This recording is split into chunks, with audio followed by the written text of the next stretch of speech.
An ancient immortal man who falls in love with a teenage girl is a pretty common trope in young adult and new adult fiction, and it gets a lot of criticism because it is seen as predatory.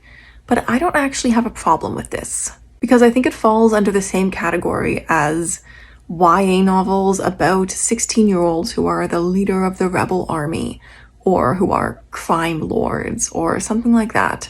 No, of course it's not realistic.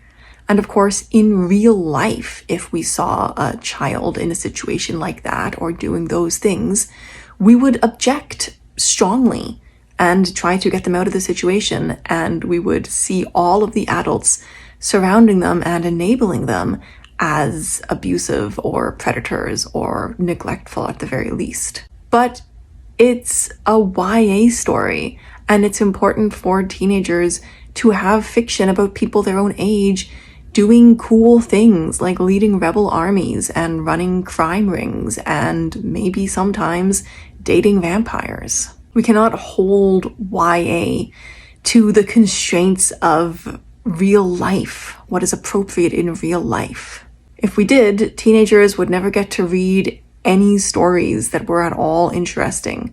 They just have to read about people going to high school and doing homework all the time, and that's really boring. And teenagers are also aware of the problematic nature of these relationships.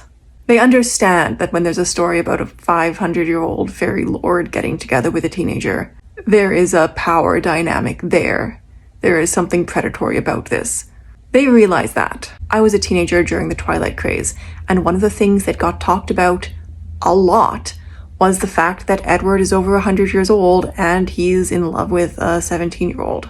Teenagers are aware of these sorts of things. Teenage girls, who are the primary audience, see it. They recognize it. They talk about it. So I think these critiques are just kind of silly. No, it would not be appropriate for a 16-year-old to lead the rebel army. And it would not be appropriate for a 16-year-old to date an ancient vampire. But there's nothing wrong with reading a book about it.